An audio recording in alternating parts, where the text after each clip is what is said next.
വാൽപ്പാറ. പുതുവഴികളെ അറിഞ്ഞും പുതുമകളെ അനുഭവിച്ചുമുള്ള സഞ്ചാരങ്ങൾ മനസ്സിന് നൽകുന്നത് ആരോഗ്യം കൂടിയാണ്. കാടും മേടും നിറഞ്ഞ പച്ചപ്പിലൂടെ തണുത്ത കാറ്റും നിറഞ്ഞ മനസ്സുമായി ദൂരെ ദൂരെ കണ്ണുപായിച്ച് പറ്റാവുന്ന അത്ര ദൂരത്തോളം നാം യാത്ര ചെയ്യണം. സമുദ്രനിരപ്പിൽ നിന്ന് 3000-ലധികം അടി ഉയരത്തിലുള്ള വാൽപ്പാറയുടെ വശ്യത ആവോളം ആസ്വദിക്കാനായാണ് ഞാനും കുടുംബവും പുറപ്പെട്ടത്. മഞ്ഞിൻ്റെയും തണുപ്പിൻ്റെയും ലോകം കൊണ്ട് എല്ലാവരെയും വിസ്മയിപ്പിക്കുന്ന വാൽപ്പാറ മലനിരകളുടെ കാലാവസ്ഥയും കാപ്പിത്തോട്ടങ്ങളും തേയിലത്തോട്ടങ്ങളും തൊഴിൽ ജീവിതവും ചേർന്ന ഗ്രാമത്തിൻ്റെ ഭംഗി ആസ്വദിക്കാനാണ് സഞ്ചാരികൾ ഏറെയും എത്തുന്നത്.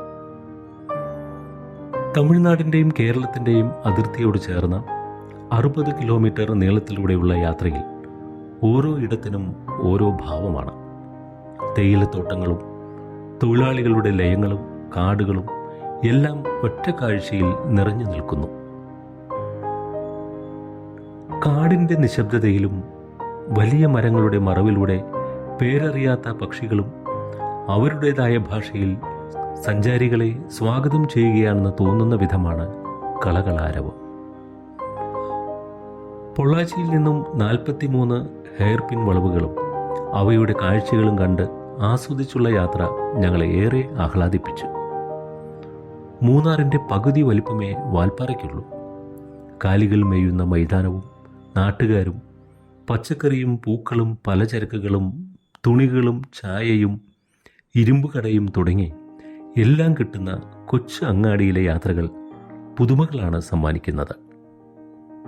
കൊടും കാടും മറുവശത്ത് അഗാധമായ കൊക്കയും കൊണ്ട് എന്തും പ്രതീക്ഷിക്കാവുന്ന റോഡിലൂടെയുള്ള യാത്രകൾ നമ്മെ ഭയപ്പെടുത്തുകയല്ല, മറിച്ച് മനം മയപ്പിക്കുന്ന പ്രകൃതിയുടെ സൗന്ദര്യത്തിൽ ആശ്ചര്യപ്പെടുത്തുകയാണ് ചെയ്യുന്നത്. എങ്കിലും കാട്ടാന ഉൾപ്പെടെയുള്ള വന്യമൃഗങ്ങളെ എവിടെയും പ്രതീക്ഷിക്കണം. കാട്ടാനകൾ സഞ്ചാരികളെ വിരട്ടാറുള്ളതിനാൽ അല്പം സൂക്ഷ്മതയോടെയാവണം യാത്രകൾ. കുന്നും മലയും അണക്കെട്ടും വരയാടും കൊടുങ്കാടുമായി പലതരം വിസ്മയങ്ങളാണ് വാൽപ്പാറ സഞ്ചാരികൾക്കായി കാത്തുവച്ചിരിക്കുന്നത്. വിവിധ അണക്കെട്ടും ജലാശയങ്ങളും, ഭാഗ്യമുണ്ടെങ്കിൽ വരയാടുകൾ ഒറ്റയ്ക്കും തെറ്റയ്ക്കുമായി പാറപ്പുറത്തുകൂടി പരക്കം പായുന്നതും, കാട്ടാനകളും വേഴാമ്പലും തുടങ്ങി കാട്ടിലെ ചെറുതും വലുതുമായ മൃഗങ്ങളെയും കാണാം. പൊള്ളാച്ചിയിൽ നിന്നും 40 ഹെയർ പിൻ ചുരത്തിലെ 13ാമത്തെ വളവിലുള്ള വ്യൂ പോയിന്റിൽ നിന്നും താഴേക്ക് നോക്കിയപ്പോൾ മടക്കുമടക്കായി കിടക്കുന്ന കഷ്ടിച്ച് വീതിയുള്ള റോഡിൽ കടന്നുപോകുന്ന വാഹനങ്ങളുടെ നീണ്ട നിരയും പൊള്ളാച്ചിയുടെയും തമിഴ്നാടിൻ്റെ ജീവനാഡിയായി നിലകൊള്ളുന്ന പ്രധാന പുഴകളിലൊന്നായ ആളിയാറിൻ്റെയും വിശാല ദൃശ്യവും മറ്റൊരു അനുഭവമാണ്. ഈ ജലാശയത്തെ തടഞ്ഞു നിർത്തി 1959 മുതലാണ് അണക്കെട്ട് നിർമ്മാണം ആരംഭിച്ചത്. അന്നത്തെ പ്രധാനമന്ത്രിയായിരുന്ന ജവഹർലാൽ നെഹ്റുവാണ് ഈ അണക്കെട്ട് 1969 കമ്മീഷൻ ചെയ്തത്. മത്സ്യസമ്പത്തിൻ്റെയും വിനോദസഞ്ചാരത്തിൻ്റെയും പ്രിയ ഇടമായി ആളിയാർ മാറി. 9ാം വളവിലെ ലോംസ് പോയിന്റിലെ കാഴ്ചയും കാണേണ്ടത് തന്നെയാണ്. മനോഹരമായ ഉദ്യാനങ്ങളും തീരങ്ങളും എല്ലാം കൊണ്ടും മനോഹരമായ ആളിയാറിനെ ചുറ്റിയാണ് വാൽപ്പാറ പാത കടന്നു പോകുന്നത്. അതുകൊണ്ട് തന്നെ പോകെ പോകെ നീല ജലാശയത്തിൻ്റെ അതിശയിപ്പിക്കുന്ന കാഴ്ചകൾ കണ്ണെടുക്കാതെ കാണാം. അങ്ങനെ വളവുകളുടെയും ആളിയാറിൻ്റെയും മറ്റും വിശ്വസൗന്ദര്യം കണ്ടുകൊണ്ടെത്തിയപ്പോൾ വനവിജനതകൾ, കോടമഞ്ഞിൽ പൊതിയുന്ന തേയില കാപ്പിത്തോട്ടങ്ങൾ തുടങ്ങി വിനോദത്തിൻ്റെയും സാഹസികതയുടെയും ഭൂമിയായി വാൽപ്പാറ ഹരം കൊള്ളിക്കുകയാണ്. തമിഴ്നാട്ടിലെ കോയമ്പത്തൂർ ജില്ലയിലാണ് വാൽപ്പാറ സ്ഥിതി ചെയ്യുന്നത്. ആളിയാറിന് പുറമെ നീരാർ ഡാം, ഷോളയാർ ഡാം തുടങ്ങി 12 ഡാമുകളും ഹൈഡ്രോ ഇലക്ട്രിക് പവർ സ്റ്റേഷനുകളുമുള്ള ലോകത്തിലെ ഒരേ ഒരു ഹിൽ സ്റ്റേഷനുകളിലേക്കുള്ള യാത്രകളാണ് കോയമ്പത്തൂരിൽ നിന്നും 100 കിലോമീറ്ററും പൊള്ളാച്ചിയിൽ നിന്ന് 60 കിലോമീറ്ററും അകലെ സ്ഥിതി ചെയ്യുന്ന വാൽപ്പാറ സഞ്ചാരികൾക്കായി ഒരുക്കി വച്ചിരിക്കുന്നത്. 1864 രാമസ്വാമി മുതലിയാർ തുടങ്ങിയ കാപ്പിത്തോട്ടങ്ങളാണ് വാൽപ്പാറയിൽ ആദ്യമായി തുടങ്ങിയത്. കർണാട്ടിക് കോഫി കമ്പനിക്കും ഇവിടെ തോട്ടങ്ങളുള്ളതിന് രേഖകളുണ്ട്. കാപ്പിത്തോട്ടം ലാഭമല്ലാതായതോടെ അവ തേയിലത്തോട്ടത്തിന് വഴിമാറുകയായിരുന്നു. 1875 ഇംഗ്ലണ്ടിലെ വെയിൽസ് രാജകുമാരൻ്റെ സന്ദർശനവുമായി ബന്ധപ്പെട്ടാണ് പട്ടാളക്കാർ ഈ പ്രദേശത്തേക്ക് റോഡുകളും പാലങ്ങളുമെല്ലാം നിർമ്മിക്കുന്നത്. ഗസ്റ്റ് ഹൗസുകളും പണികഴിപ്പിച്ചു. നിർമ്മാണ ആവശ്യത്തിനായി കുതിരകളും ആനകളുമെല്ലാം പട്ടാളക്കാർ കൊണ്ടുവന്നു. എന്നാൽ വെയിൽസ് രാജകുമാരൻ വന്നില്ല. വിൻഡൽ, നോർഡൺ എന്നിവർ ചേർന്ന് വാൽപ്പാറയുടെ ഭൂരിഭാഗം പ്രദേശവും 1890 വില കൊടുത്ത് വാങ്ങി തേയില, കാപ്പി എന്നിവയുടെ കൃഷി ആരംഭിച്ചത്.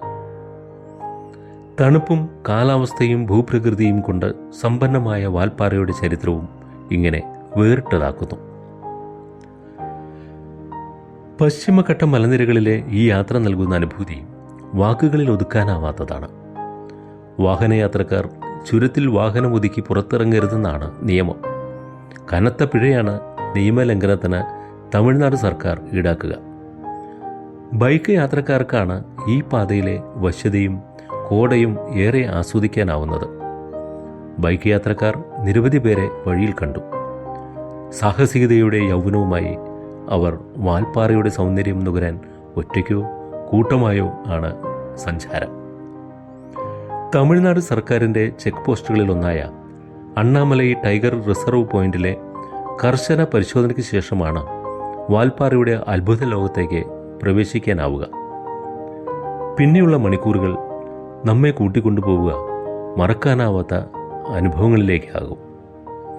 ഓരോ വളവുകളും പിന്നിട്ട് മുന്നോട്ട് പോകുമ്പോൾ വെള്ളിക്കൊലുസിട്ട സുന്ദരിയെപ്പോലെ തോന്നിപ്പിക്കുന്ന വിധമായി വാൽപ്പാറ വശ്യതയാർന്ന പുഞ്ചിരിയോടെ തല ഉയർത്തി നിൽക്കുന്നു. വാൽപ്പാറയിലെത്തിയാൽ തേയിലത്തോട്ടങ്ങളിൽ അലസമായി വണ്ടി ഓടിക്കാം, സമതലങ്ങളിൽ ചെന്നിറങ്ങാം. തൃശൂർ ചാലക്കുടി തുമ്പൂർ മൊഴി വഴി അതിരപ്പള്ളി വെള്ളച്ചാട്ടവും കണ്ട് ഷോളയാർ മഴക്കാടുകളിലൂടെ കടന്നു പോകുമ്പോൾ വൃക്ഷജാലങ്ങളും പുൽമേടുകളും ഈറ്റക്കാടുകളും പെരിങ്ങൽകുത്ത് ഡാമും ആനകളെയോ ആനപ്പിണ്ടത്തെയോ കണ്ട് മലക്കപ്പാറയിലെത്താം. പാലക്കാടുകാരായ ഞങ്ങളുടെ യാത്ര പൊള്ളാച്ചി ആളിയാർ വഴിയായിരുന്നു. മൂന്നാർ, മറയൂർ, ചിന്നാർ, ആനമല വഴിയും വാൽപ്പാറയിലെത്താം. ഗ്രാമവും നഗരവും അവ നൽകുന്ന കാഴ്ചകളും കണ്ടു ശീലിച്ച കണ്ണുകൾക്ക് മുന്നിൽ പരന്ന് വിശാലമായ പ്രകൃതിയിലേക്കുള്ള യാത്രയാണ് വാൽപ്പാറയും സമ്മാനിക്കുന്നത്. ഞങ്ങളുടെ യാത്ര അതിമനോഹരമായാണ് പര്യവസാനിച്ചത്.